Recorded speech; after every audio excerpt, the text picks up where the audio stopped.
Good morning and afternoon, everyone. My name's Christina McHale, and thank you for participating in today's 1686th Justice Clearinghouse webinar. During today's webinar, we'll be discussing writing effective public safety grants from need to narrative. Securing funding can feel overwhelming, but the right approach can turn your agency's needs into a clear, fundable story.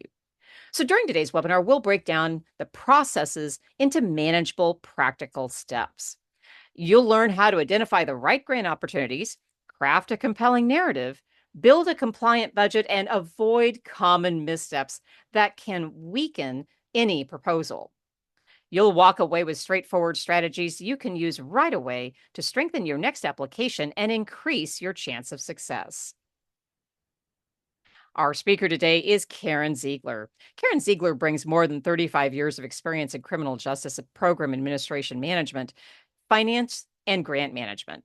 She retired as a deputy director and chief financial officer of the Arizona Criminal Justice Commission, where she oversaw more than $50 million in federal, state, and nonprofit grants and managed Arizona's Project Safe Neighborhoods gun and gang violence prevention program. She holds a bachelor's and master's degree in public administration from Arizona State University and is a certified grant writer. Today, she provides grant management and financial consulting to state and local agencies and serves as a funding consultant for Leads Online. And speaking of, I do want to take a moment to thank our friends and partners for helping with today's webinar. Today's webinar is done in partnership with Leads Online. We truly appreciate working with organizations like Leads Online who are so committed to enhancing and growing the profession. And now, briefly, before we begin, I'd like to share with you some information about the Justice Clearinghouse. The Justice Clearinghouse is the only peer-to-peer educational program for justice professionals that emphasizes the multidisciplinary nature of an effective justice system. Through our various online trainings, our audience and subscribers begin to develop a comprehensive understanding of the justice system while breaking down its many misconceptions. Our paid members have unlimited access to over 1,600 hours of recorded webinars and are eligible to receive certificates of attendance and register for all of our upcoming live webinars. And just a few last things here I wanted to address with everybody before we get things started. First, this event is being recorded, and the formal presentation is scheduled to last about 60 minutes and will be available to subscribers on the Justice Clearinghouse website. Second, this is a listen-only event, but you can type as many questions as you have in the Zoom questions box area. We'll take as many of your questions as possible at the end of the webinar. Now, given the remote nature of webinars, our speakers can't see your body language or read your facial expressions. So do feel free to use the emojis in the React area on the Zoom toolbar to let the speaker know how you're feeling about the information they're sharing. And with that, let's turn our presentation over to our instructor for the day. Welcome back. Karen, it's all yours. Thank you very much, Chris. And I'm really happy to be here and share some of the information I have about public safety grants and grant writing in general. Excuse me. We went through the welcome and introductions. And so on this slide, we have our agenda for today. The first part is just getting started. We're going to talk about some funding opportunities, some key terms. We'll review a solicitation and talk about developing a grant team and a timeline. Then we'll get into the actual writing of the grant proposal, the different components of an application, drafting the narrative, evaluations and excuse me, sustainability, goals, objectives, and deliverables, and creating that budget. Then we'll talk about submitting the final product, checking the checklist, any attachments and disclosures, an internal review and approval process.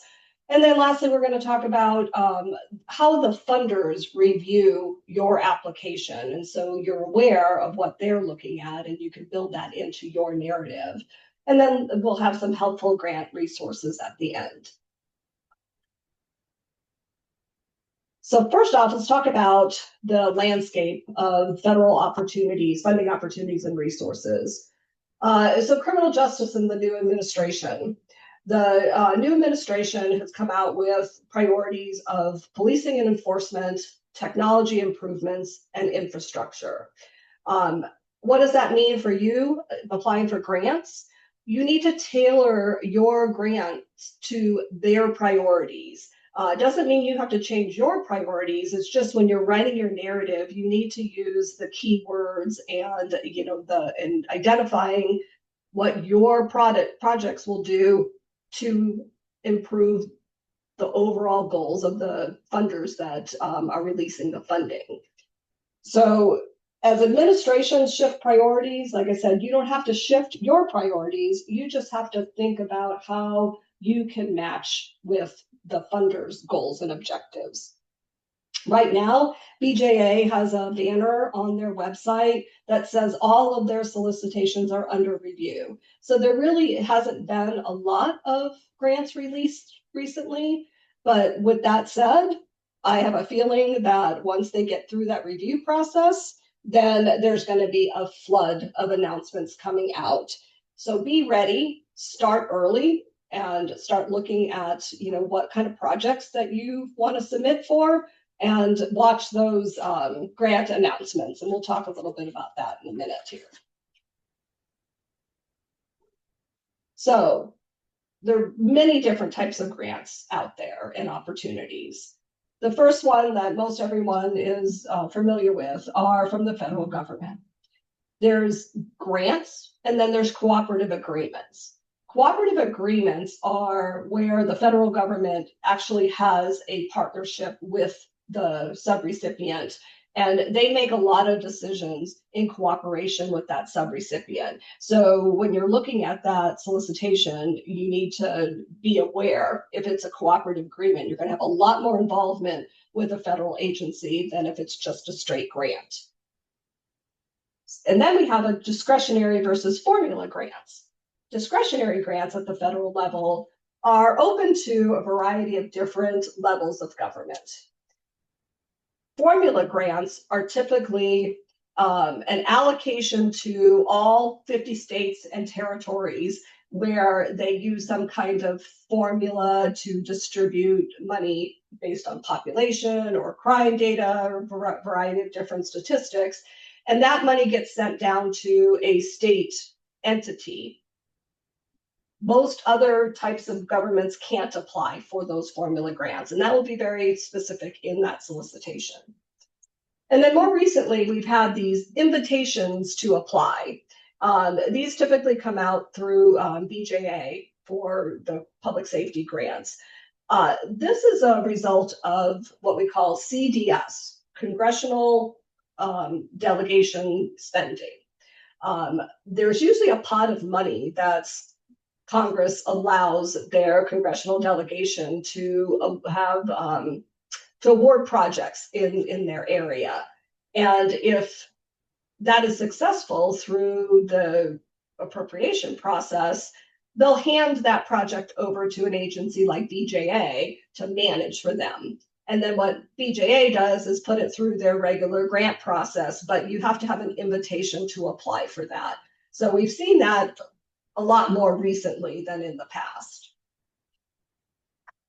Then we have the state government grants. The state administrating agency, those are state agencies that have been designated by the federal government for those formula grant pass-throughs. So the money goes to the state administrating agency, and then that agency does their solicitation to their local partners. There's other state agencies that give grants that aren't SAAs, but typically, we look at the SAA. The agency I came from, the Arizona Criminal Justice Commission, was the SAA for Arizona for all the public safety grants. Then we have other government grants. Cities and towns can give grants directly to their, local agencies. And tribes give grants. There's a lot of gaming compacts that have a component in it that the tribes will give grants to public safety agencies. And then we have foundations and private funders and corporate grants. A lot of big corporations give grants. Walmart gives grants. Here in Arizona, we have Discount Tire that gives a lot of grants to public safety agencies. So, go ahead and look at all the different sources of grants, and you don't have to just rely on the federal government for grants. On the right side of the slide here, this is where you can find most grants. Grants.gov it's the one-stop shop for all federal grants, whether it's public safety, health grants, etc. You can put filters in, you can sign up for a list serve that, they'll send you grants when they're opened. The U.S. Department of Justice, BJA, also has very specific grants that are under their purview. And as I mentioned, the SAAs. This link here is to OJP, Office of Justice Programs at the federal level, but they identify the SAA in each one of the states. And so you can search for your state and then find out who the SAA is and reach out to them directly. There are also some other organizations like Police One that has a grant center, and UNA Grants, which is it's a grant system that has a listserv of all different kinds of grants available. And there's some foundation websites as well. This last note down here at the bottom, think outside the box. This is an example I like to use is like, look at public health grants to support gun crime reduction strategies.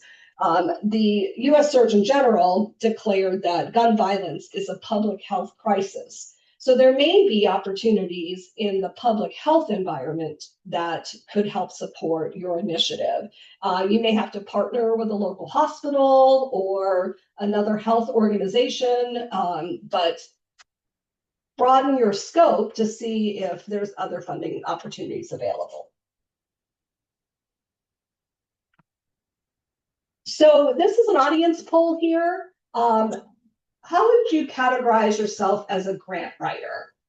We've got 3 options: beginner, intermediate, and experienced. So this is how you feel about what your level of experience is, and it will help me tailor the rest of our discussion to what level of experience we have here. And Christina, I will hand that over to you. You bet. The polling is open again, folks. How would you categorize your own experience as a grant writer? Are you beginner? Are you an intermediate? Or are you experienced? I know I have a number of folks here chiming in the chat box area, and I am seeing a whole lot of beginners here. So going to give you oh my goodness. And we have a majority of folks who have gotten their votes in. So let's go ahead, because Karen, I know you have a bunch of information to get through. Let's go ahead and close the polling and share the results. And, this is consistent with what we saw in the chat box area. 85% of the audience said they are beginners. 13% said they're intermediate, and 2% said that they are experienced. Karen, is that what you're finding across the industry these days, that there's been a changing of the guard and that we have more beginners than we have experienced people now out there? Yes, I believe so, Christina. And a lot of times organizations can't hire experienced grant writers. They're just costly. Sure. And so it gets assigned to somebody that has multiple hats to wear. And then, oh, by the way, here, write this grant as well. Right. That is good information to know. And I will keep that in mind as we go through, the rest of the presentation. Okay. Next slide here. So I just wanted to touch on a couple key terms. When I talk about solicitation, some people will hear that the words RFP, request for proposal, or RFGA, which is request for grant application, or notice of funding opportunity, or NOFO. These are all terms that are all interchangeable. Like an application is the same thing as a proposal, the same thing as a funding request. And a grant is a funded project or a notice of award. So I'll use some of these terms interchangeably, but wanted to give you just an idea of some of these key terms. So why do we seek grant funding? What we're doing, we're trying to solve a problem that we have, or we're trying to expand a successful program. Grants should be used for planning efforts, pilot projects, research and evaluation, staff augmentation, sometimes to purchase equipment. Generally, grants are not used for general agency operations, overhead, and never used for lobbying and political activities. So one of the things I always say is your problem isn't that I need equipment. Your problem is something broader. So take a look at what those funders are advertising and write to the bigger, broader picture, not just I need more staff or I need to purchase equipment. So let's go ahead and get started. And we talked about the NOFO and the solicitation. So when we review a solicitation, we want to first look at eligibility. Who can apply? We talked earlier about that those formula grants and the SAA. So if you look at something that says you have to be a state administering agency, you're not eligible to apply. So don't waste your time, on that. Also, to be eligible, you have to have a SAM.gov registration, and for the BJA grants, you have to be registered in Just Grants. So make sure that you have those registrations completed ahead of time. I know for like SAM.gov, it could take weeks for that registration process to go through, especially if it's a new registration. So you don't have to wait until something is open. So I would verify that you do have a SAM.gov registration, and if not, get started now, and so you're ready when that is opened up, when the grant's opened. And then the program purpose. Look at the funding agency's mission. As I talked a little bit about what the federal government or state governments, they give grants out to further their program purpose. So they're asking you to help them achieve their mission. So if you think about it in those aspects, it will help you write your narrative that ties with that program purpose. And then look at collaboration requirements. Are there multiple agencies that are required to participate? Are you required to have a research partner? Make sure you understand who those partners need to be in that process. And then identify any match or cost sharing requirements. Sometimes if you're a county, local government, you may need to get board or council approval before you can submit a grant that has a cost sharing requirement. Also take a look at the scoring criteria. Where are the points allocated? This will help you focus your attention on the most important aspects of that narrative, especially if you're in a crunch when the budget's worth 10 points, but the problem statement's worth 30. You need to make sure that that problem statement is sound because that's going to be where most of the points are allocated. And then also terms and conditions. This is a really boring part of the solicitation, but it's very important because it's going to have the requirements of that applicant or that award. Civil rights requirement, technical standards. What I've seen recently is that there's been some policy decisions put in some of these NOFOs on data sharing that has made some cities and agencies a little nervous. So make sure that you read through all those terms and conditions and understand what you're signing up for if you get that award. And then page limitations and formatting. Little things matter. If they say 20-page maximum, you have to keep within 20-page maximum. They'll probably say 12-point font, 1-inch margins. So you can't reduce the font or expand the margins because that could just eliminate your application because you didn't meet that minimum requirement. And the most important thing is the due date. Obviously, make sure that you plan, for that due date. So I'm going to show you a quick solicitation here. Let's see. Oh, okay, here we go. Let me make this a little bigger. Christina, can you see that okay? It looks great to me. Great, okay. So this is the CJIC solicitation that was advertised a couple of years ago. We haven't seen the most recent one, but this is good to kind of show the concept. So this is your table of contents, and it has the synopsis, the program description, etc. But I'm going to scroll down just a bit here. And I want to just show you some key points. This is the federal agency's program overview. Gives their statutory authority to have this program. And then here's eligibility. Native American tribal governments or other state, local, tribal law enforcement agencies and non-law enforcement agencies. So this is where you look to see if you're eligible to apply for this grant. There's some contact information here. It talks about having your SAM.gov registration and some of the requirements for submission. And then this is where the federal government's description of the project is.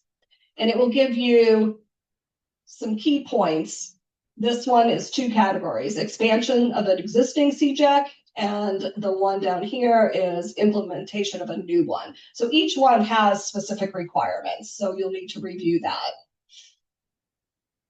Solicitation goals and objectives, priority areas. We're going to go through a lot of this through the presentation, but this is key here. All the federal awards will tell you how much money they have to give away and what their anticipated maximum dollar amount is, so you can stay within those parameters.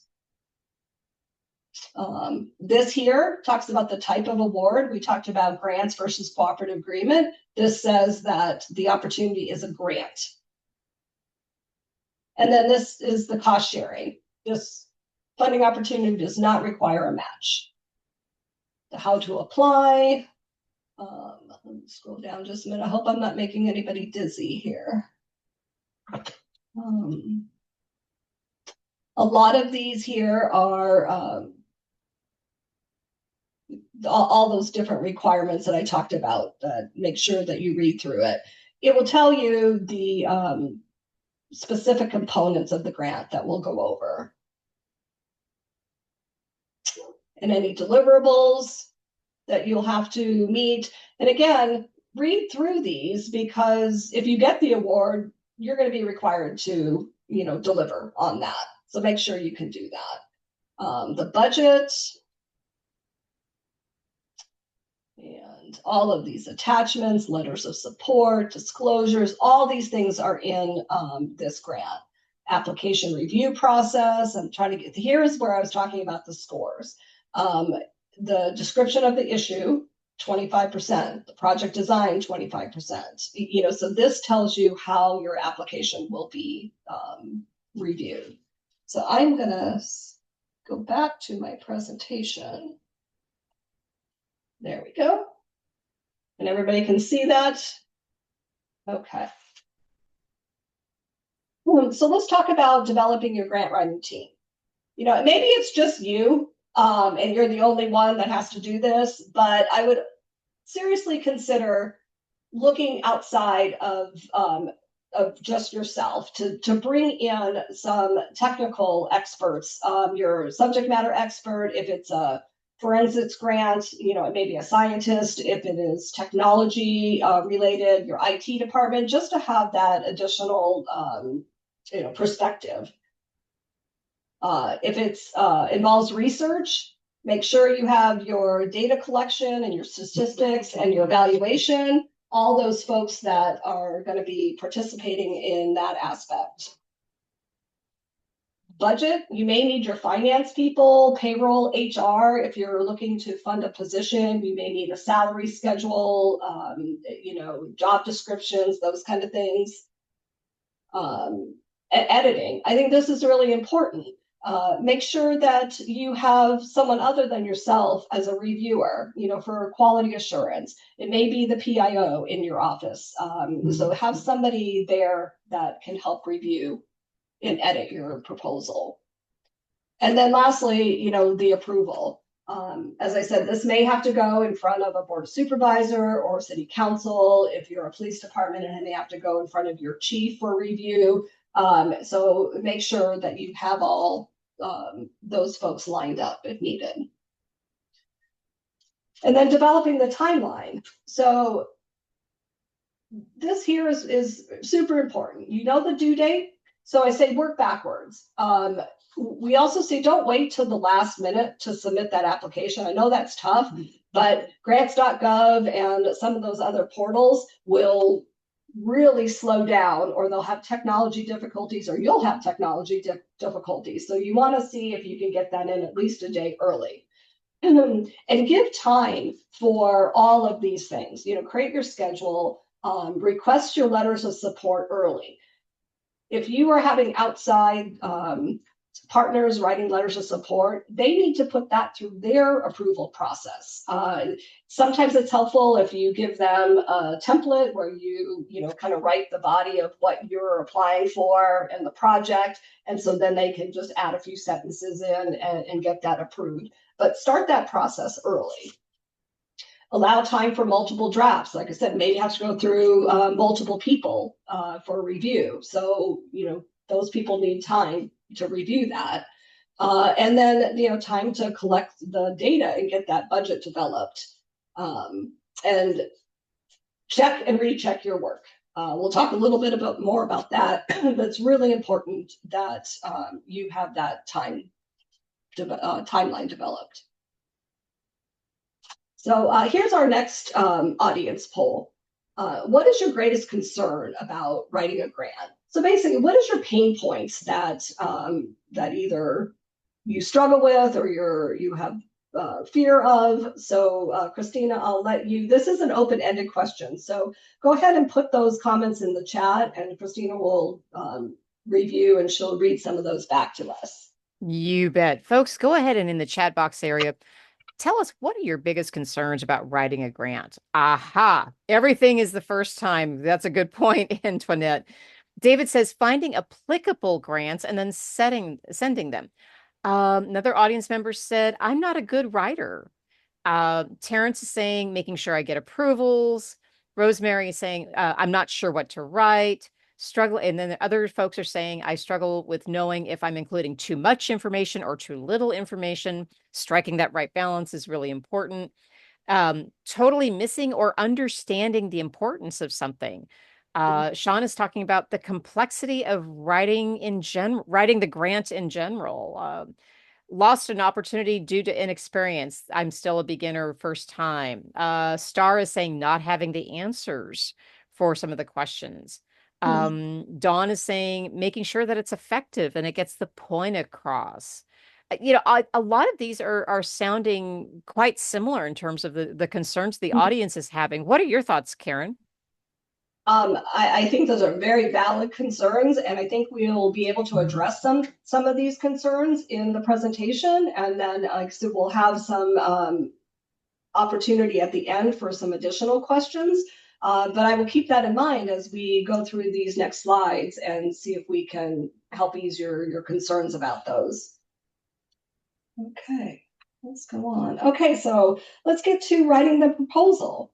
So the main components of most solicitations are an abstract, the proposal narrative, which includes a description of the issue, or what we'll call the problem statement, project design and implementation, and this is our proposed solution, capabilities and competencies, plan for collecting the data, goals, objectives, deliverables, timeline, budget detail and narrative, disclosures and insurance.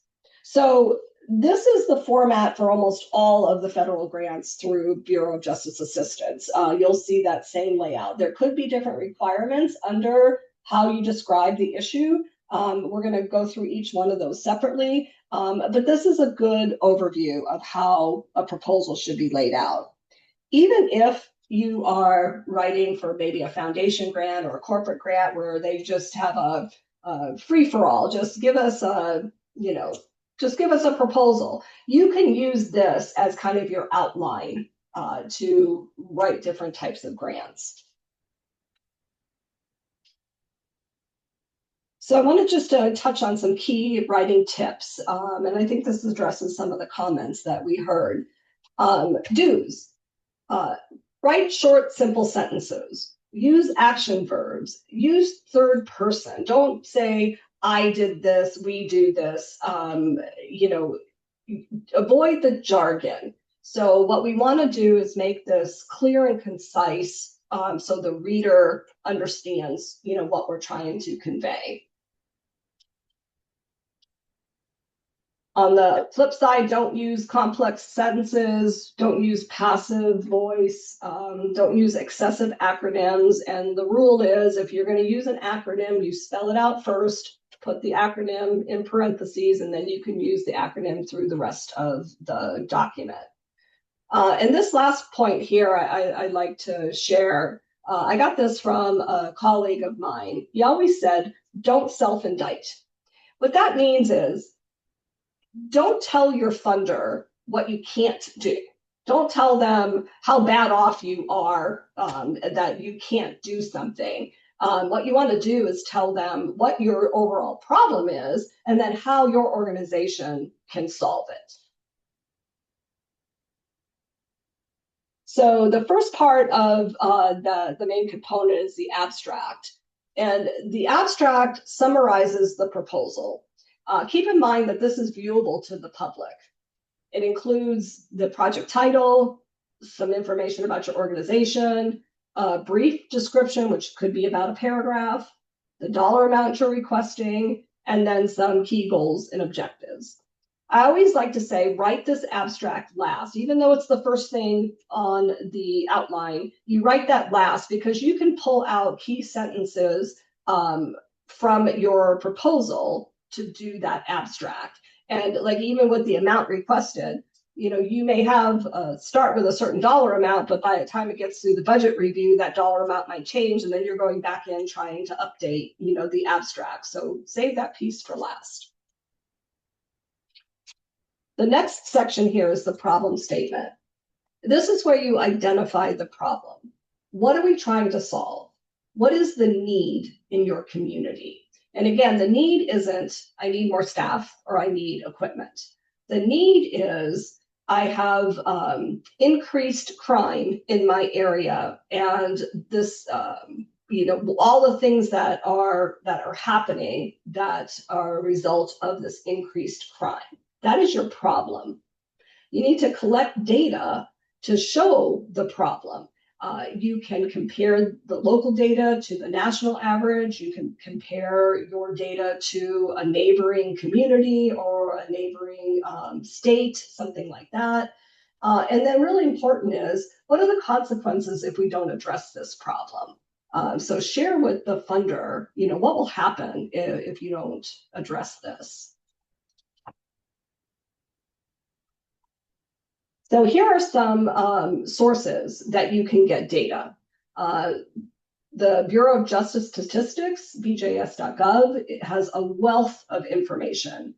The Uniform Crime Report is through the FBI, and then the Justice Research and Statistical Association. Every state has a SAC, a Statistical Analysis Center, and so you can reach out to the SAC in your state, or you can go to the JRSA, website for information. A lot of the universities have criminal justice programs, and the university students would be happy to help pull stats and data together for you. The next section is the program design and implementation. So this is our project description. This is where we're going to solve the problem that we identified in that first section. And so the problem statement, we don't want to start talking about how we're going to solve it. That's just the problem. Put the ugly there. And then this section is where we're going to say, okay, we've identified the problem, and this is what we want to do, to solve it. This is the what, when, where, how we're going to do that. Where is it going to take place? Who are the key personnel involved? When is this going to happen? We have to develop a project timeline. Some grants are 12 months grants, some are 24, some are 36. So depending on the what we call period of performance, you're going to build your timeline accordingly. And the next section is the capabilities and competencies. This is your organization's resume. So Excuse me. So your ability to implement the project. What key personnel do you have in their experience? It could be your grants that you have managed in the past. You could have your finance folks that are very experienced in oversight, your programmatic people that have implemented projects in the past. These are the things that you're trying to sell your organization to the funder, that that you can accept this award and complete the project. If you have a partner, like a research partner, you also include their experience as well. And then, oops, I think I skipped one here, evaluation. How do we determine success? If you have a research partner, they're going to help you with that, but maybe you're not going to have a research partner. So you want to know, how do we determine if the grant funds were successful? Did we accomplish our goals? Your funder's going to want to hear that too. We're going to collect some baseline data. So when we collect data throughout the project, we can see what our improvement is over, the course of the project. And then we review, analyze, and revise. That just means that if we're looking at data and we're not making the impact that we thought, we can tweak that project to see if that helps with our success. And then sustainability. Most grants are seed money. They're not meant to fund year after year after year. Like I said, they don't usually fund operational cost. The funder wants to get something off the ground, and then they want to see the applicant continue that effort.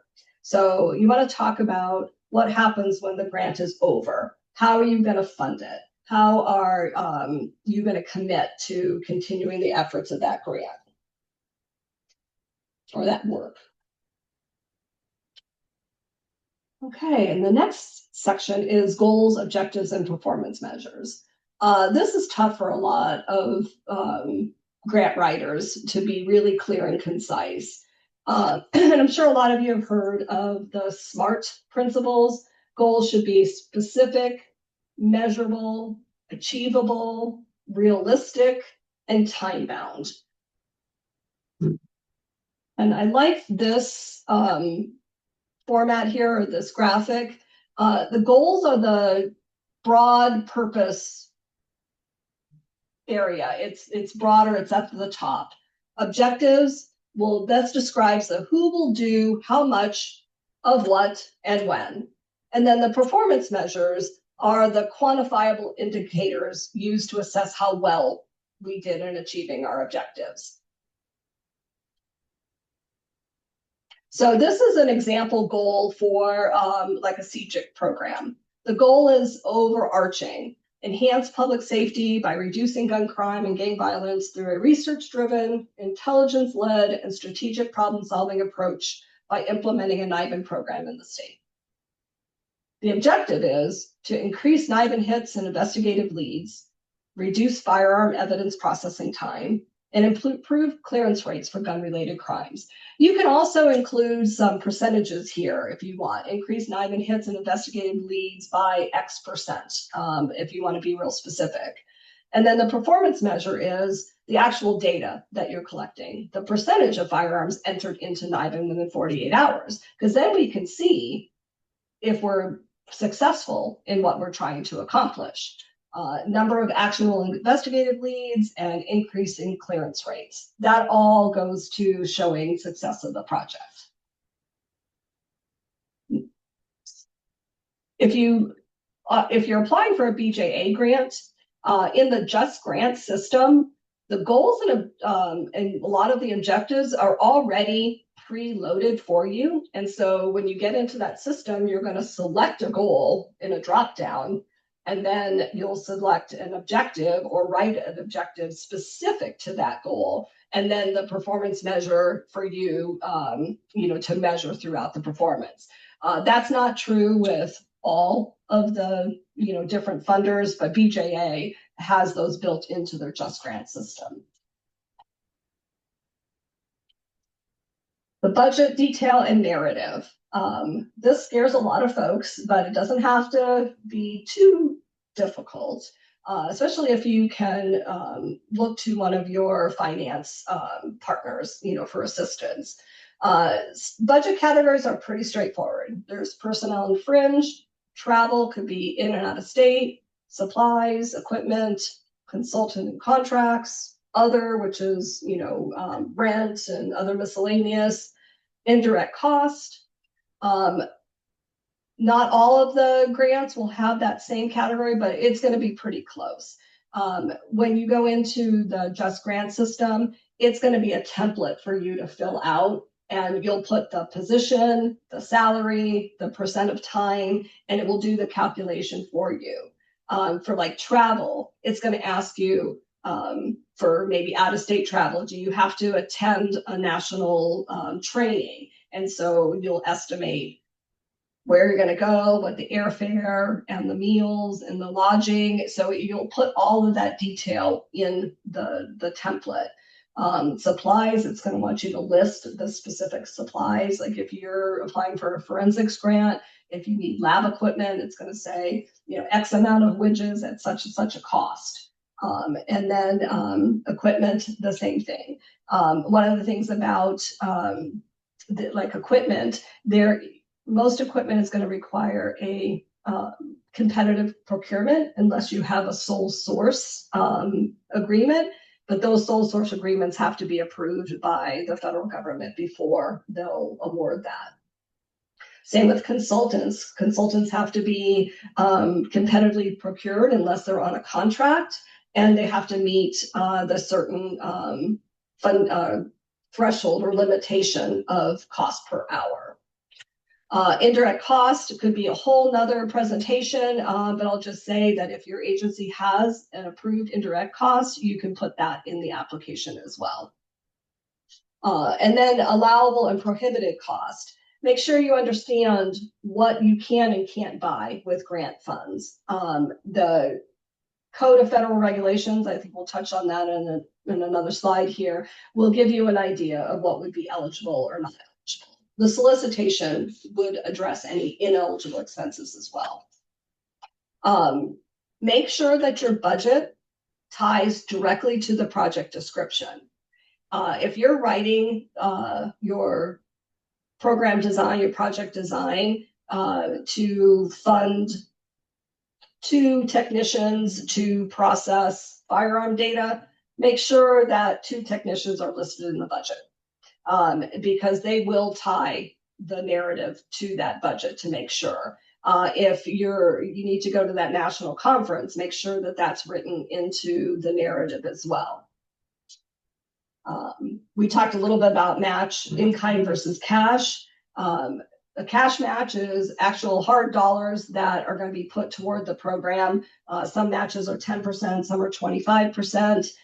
In-kind match is where you will, if you have personnel that's not funded through the grant, but actually working on the project, you could use a portion of their salary or a portion of the rent of a building that's paid from another source, but it's housing your project. Those are types of things that we use an in-kind match. And like I said, make sure that your budget narrative clearly describes your proposed cost. And don't skimp on the budget narrative. This is where you explain your cost and why you need them.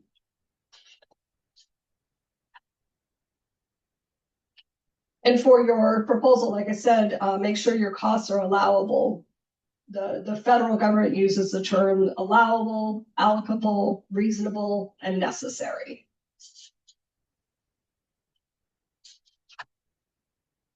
Here's some budget resources for you. The Department of Justice has recently updated their financial guide. They updated in December 2025. So here's a link for that. The Federal Office of Management and Budget is a good resource. And as I mentioned, the Code of Federal Regulations, 2 CFR 200 governs all of the compliance over grants, and it will give you definitions and descriptions of things that are eligible and not eligible.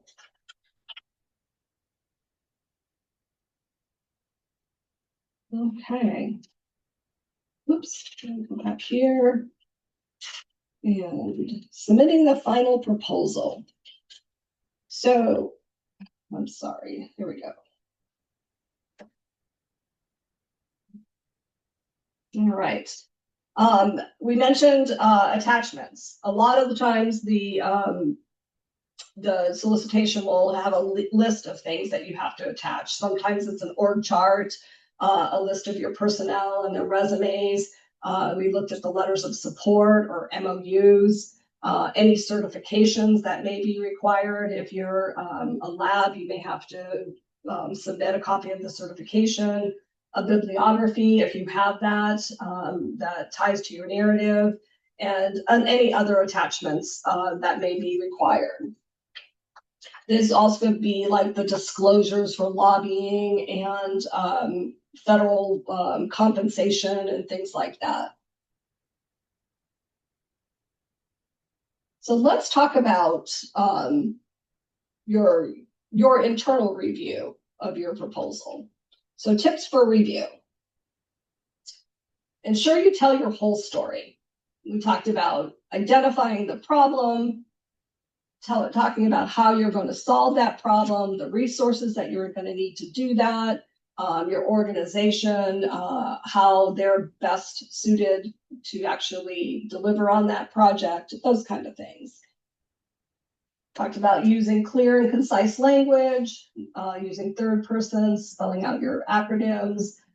Checking your spelling and grammar is huge. Nothing turns off a reviewer more than to see typos. And everybody makes them, but that's important that you take a look at that and make sure that if you have an outside reviewer, that's great, because I could read the same sentence 10 times and not see the typo because I'm looking to see what I have in my head, not what's on the paper. Make sure that all your sections tie together. Make sure that the problem design actually addresses the problem and the need that was stated, that the budget supports the activity addressed in the project design, and this evaluation shows the outcome of your efforts. And this is huge. Check your numbers. Make sure all of your numbers tie together. It sounds silly, but numbers change in your design. Maybe you're like, oh no, I forgot to put this in, but then you wrote something in the narrative. You need to go back through and make sure that it all ties together. And then use a checklist to ensure that you met all the requirements in the solicitation. So this here, to use AI or not to use. AI has become a part of our lives now. Now I'm old school. I've been around a long time. It takes me a little bit to embrace this. But there are some really good positive uses of AI. As I said on the right, don't use AI to write your complete proposal. That's just not going to work. But there are some key things that you can do. You can run the NOFO through an AI tool and have it summarize it for you. It can pick out, some key requirements, but I wouldn't depend on that because you need to read through all of that and make sure that you understand all the requirements for that grant. It could develop an outline for you to get started and organize your content. It can improve your quality of writing. Some of the folks at the beginning said that they weren't very good writers. That's okay. Get your thoughts on a piece of paper and then run it through an AI tool and say, hey, help me professionalize this. Help me write clear and concise statements. Professionalize the tone of the document. And then here, this reduced word count. We talked about the formatting and page requirements. Let's say it's a 20-page requirement and you're at 21 pages. Instead of going back through, and Christine and I were talking about this earlier, and looking at every sentence and trying to figure out what word to delete, put it through an AI tool and say, this needs to be 20 pages, and have the tool condense things or rewrite some of those sentences to get you to the proper to the required word count. And then incorporating data to articulate the need. I would not ask AI to get you data. I would go to the sources that we identified. But once you identify those sources, you can use AI as a tool to say, I have this data. This is the problem I'm trying to solve. What is the best way to present that information? And you would be surprised at how well an AI tool can do that for you. As I said down here, AI cannot replace the human brain yet, but my husband is a huge sci-fi fan, so he says it's coming. Okay, here's a sample checklist. This came off of one of the solicitations. On the left, it's what should that application include. There's what's called an SF 424. It's on every federal grant, and it's in Grants.gov. It's just the overview of the organization. It's your, what we call UEI, your unique identifier number. It will have all of that basic information on it. If you have the requirement for intergovernmental review, this is mostly at a state level. Some states are required to have some kind of review process, either through their governor's office or another organization before they submit a grant. Make sure you have your project abstract, your narrative, your budget detail worksheet, your budget narrative. If there's an indirect cost rate agreement, you may have to attach that. Any tribal resolutions if necessary. Let's say you want to partner with a tribal agency, you may need a resolution submitted showing that that tribal entity is willing to participate with you. The financial management and system of internal controls, that's going to be a questionnaire in the portal that you're going to have to fill out. And you may need one of your finance people to help you, complete that. Make sure that you're up to date on your organization's audits, because that will be a component. And then disclosures, as we discussed, lobbying activities and all that. And then the next slide here is just additional attachments. Applicant disclosure of pending applications. Let's say you have 3 proposals for the same equipment into different federal agencies. They're going to want you to disclose that. And then if you have a research partner, there may be, a form for that.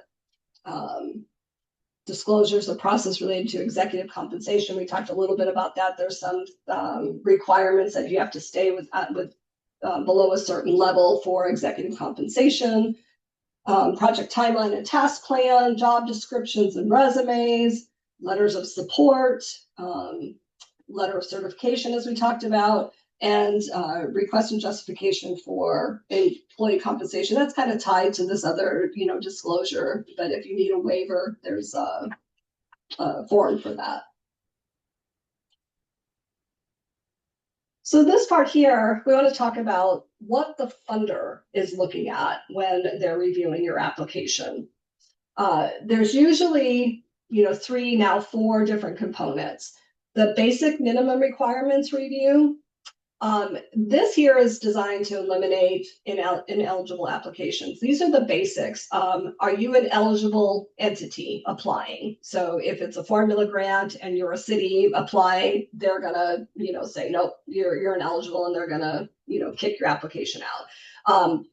Some funders will say if you don't meet the page requirement or, certain formatting, they'll kick you out in this first round here. So if you pass this basic minimum requirement review, then you go to the merit and external peer review. The federal government hires subject matter experts across the country, people like me that are willing to review applications and score them. They're external because it's intended to reduce the bias in reviews. And so they're reading your application. Hopefully they know something about the business at hand. And this is where that scoring criteria comes in. They have a scorecard that they're going to read your problem statement and they're going to check boxes and score it accordingly.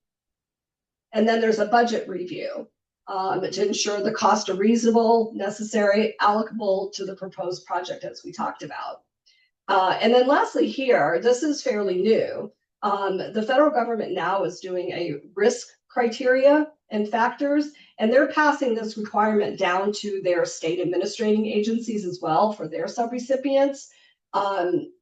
This is where they're going to assess the risk of applying or awarding your application. So if you are high risk, that may cause higher oversight of your application. You may get visits from the funder and checking on your project. So this is something that's being built into all of the funders right now. So some of the red flags, expenses that are excessive or not justified, personnel costs, travel costs, consulting fees, equipment. These have to be, like we talked about earlier, reasonable, allocable. Your funding for your personnel can't be out of line with the funding of all your other positions. So let's say you want to fund a sergeant. That sergeant's cost can't be out of line. You can't pay them way more than what you're paying the other sergeants, just because it's grant funded. Same with the travel cost.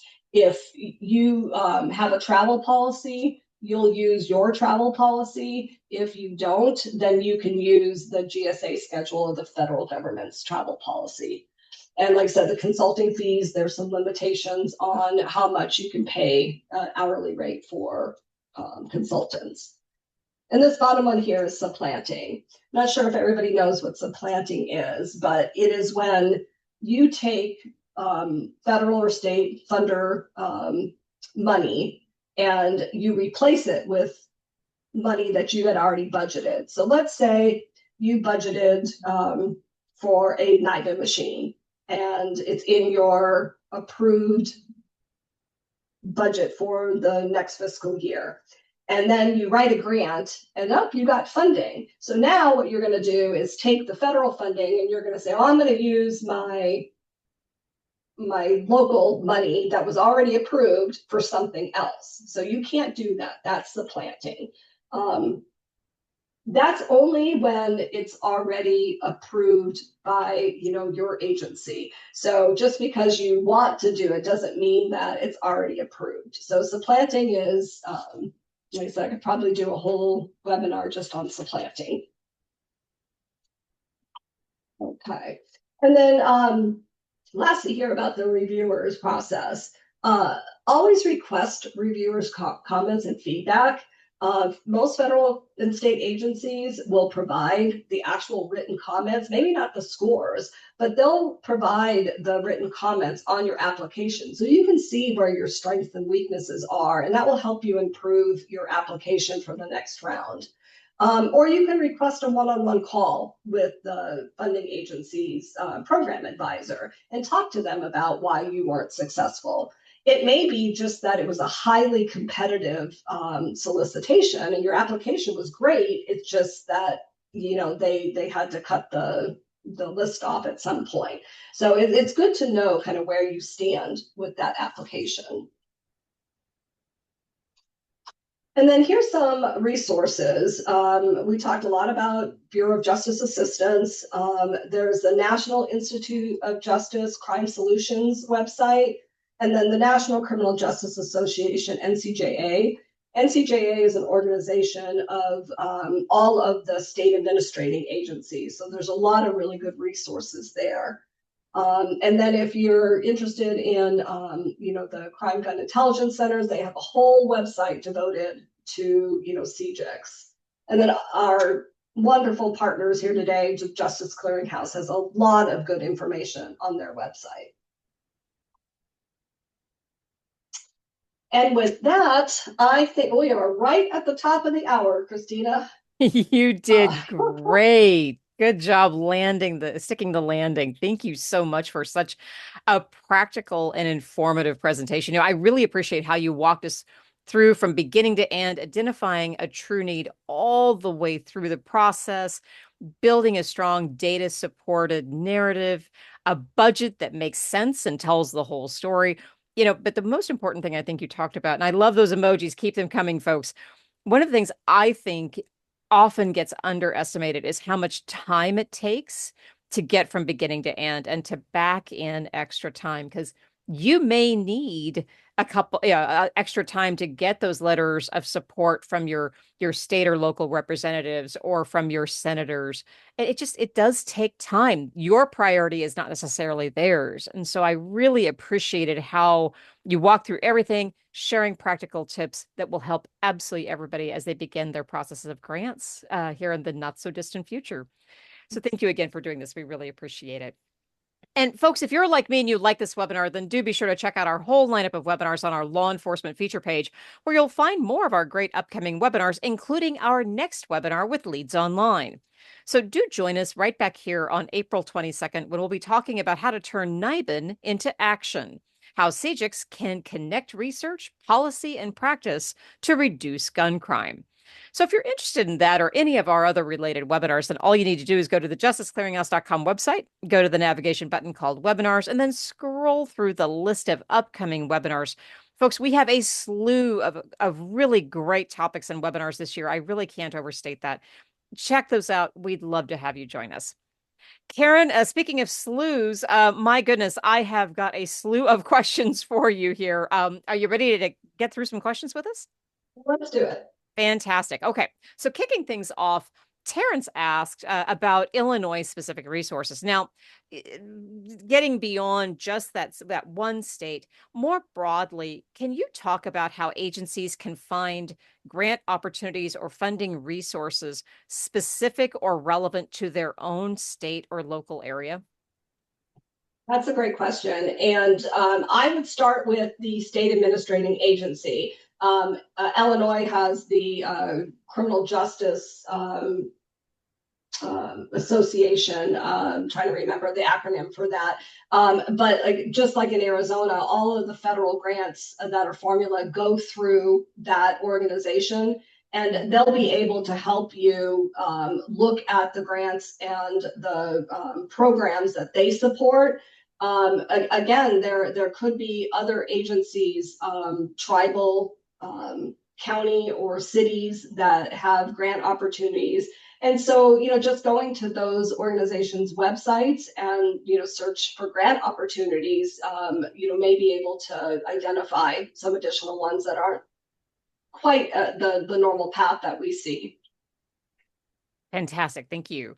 Next question. Shane asked, can you give an example of a third person sentence that would talk about using the funds? So in other words, translate how most of us speak in first person terms.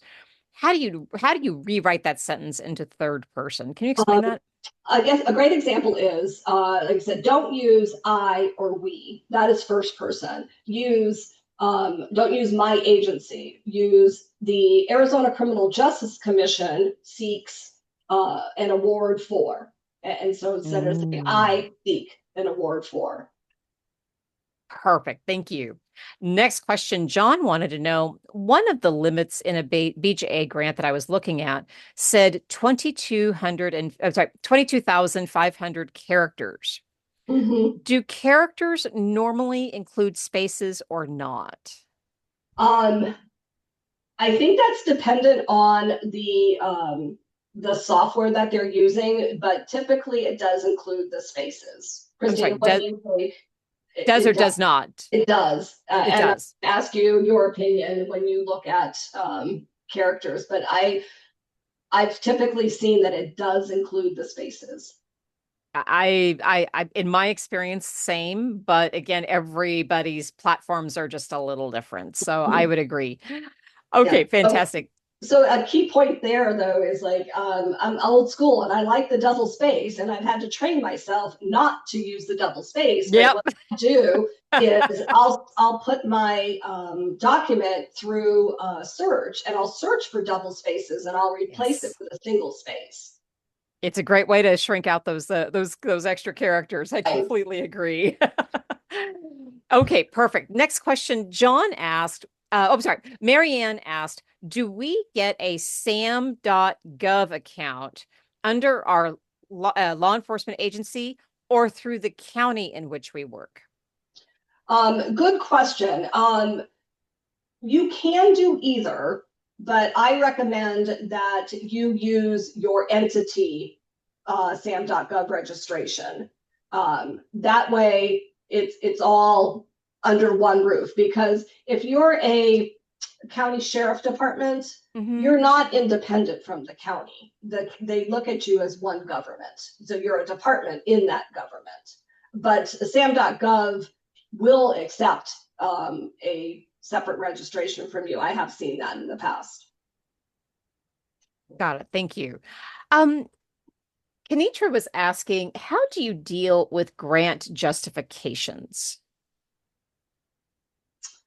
Um, I'm not sure. Can we get a little bit of clarification? Is there a source that could assist with that? How do you do grant justifications? Can we ask? Kenitra, can you add in a little bit more detail? We'll go on to the next question, but Kenitra, can you go ahead and add a little bit more detail in the chat box area? And we'll take another question while we're waiting for Kenitra to get back to us. How's that? Taylor was asking, I am currently working on a grant that requires a co-applicant with a victim services organization.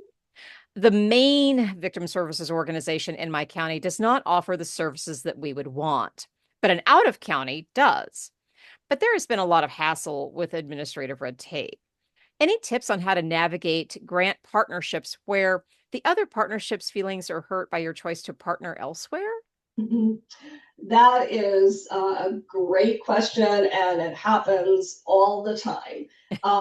So if your county victim services organization doesn't provide those services, Mhm. maybe that's an opportunity to write those services into the grant. So that could be, one way to partner with them.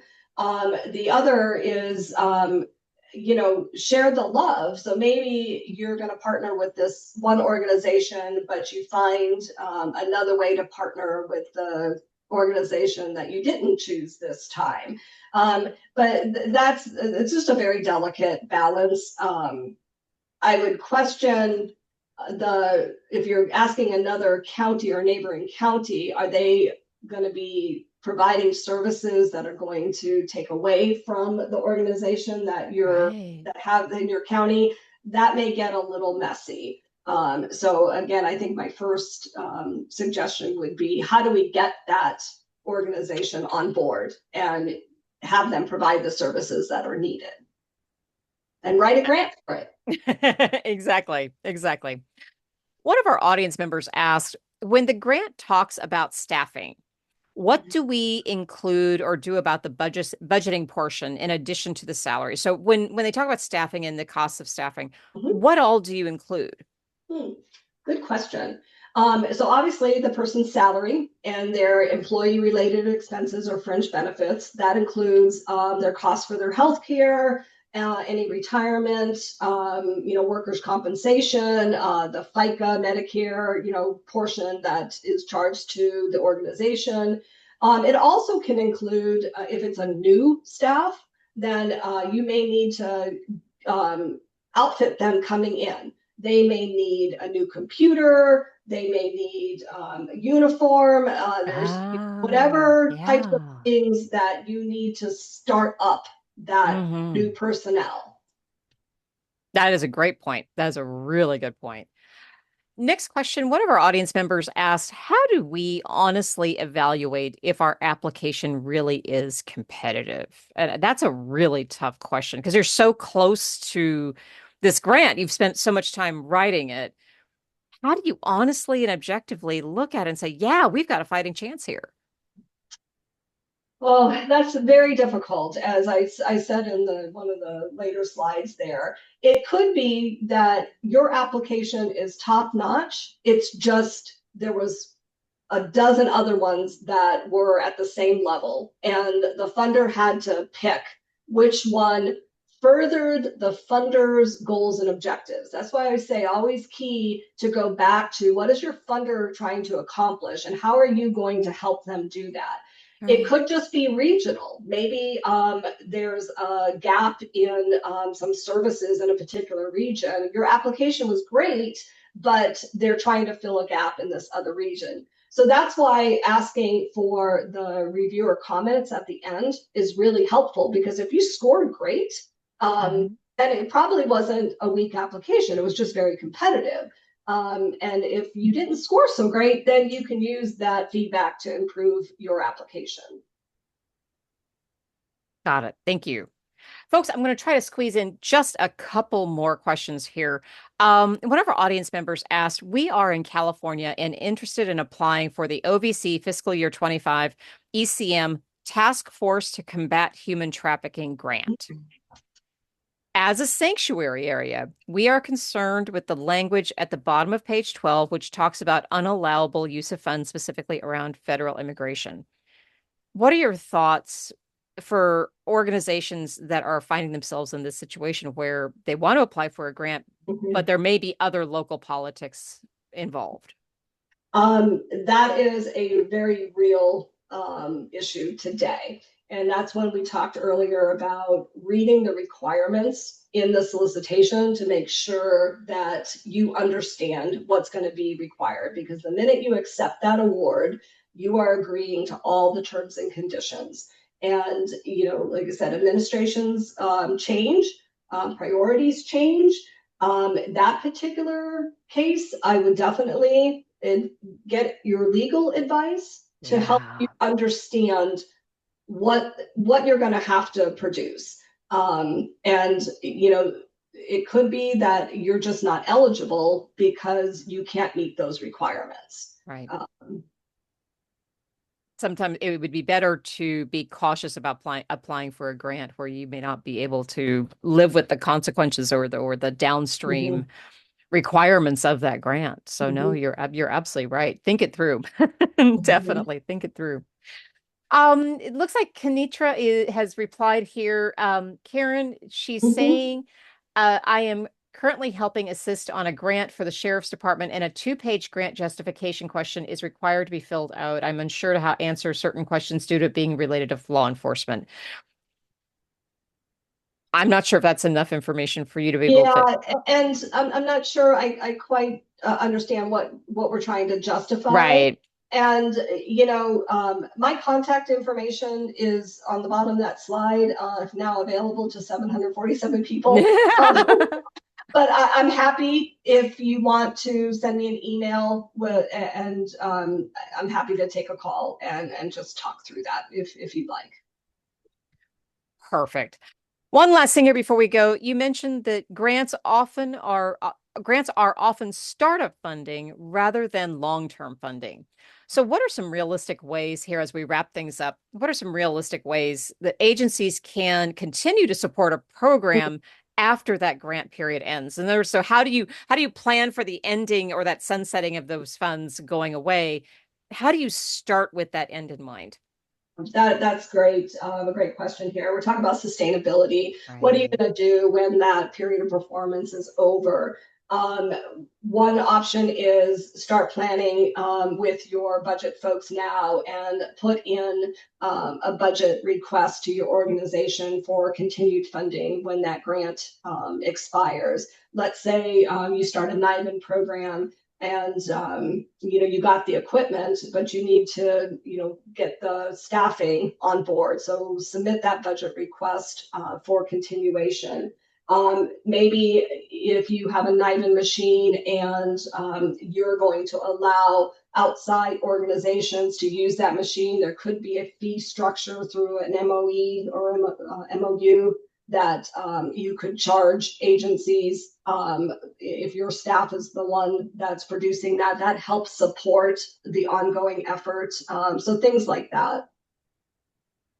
Perfect. Thank you so much for helping us think through this and for a fantastic presentation today. I really appreciate it. And clearly, with all of the questions that came in from the audience today, clearly everybody got a lot from your presentation. So thank you again for such a fantastic presentation. And folks, be sure to join us right back here tomorrow when we'll be talking about wellness visits for first responders. So do be sure to join us or have somebody from your organization or agency join us if you can. And with that, this concludes today's Justice Clearing. Oh, and all the emojis. Uh, Karen, see, there's the proof. There's the virtual applause. Thank you oh, so much, everybody. Thank you. I really, I'm happy I was able to present this information. I hope you all got some tips and tricks out of this, and hopefully we'll see you again. Exactly. And with that, this concludes today's Justice Clearinghouse webinar. Have a super rest of your day, everybody. We'll see you right back here tomorrow. Bye now. Bye.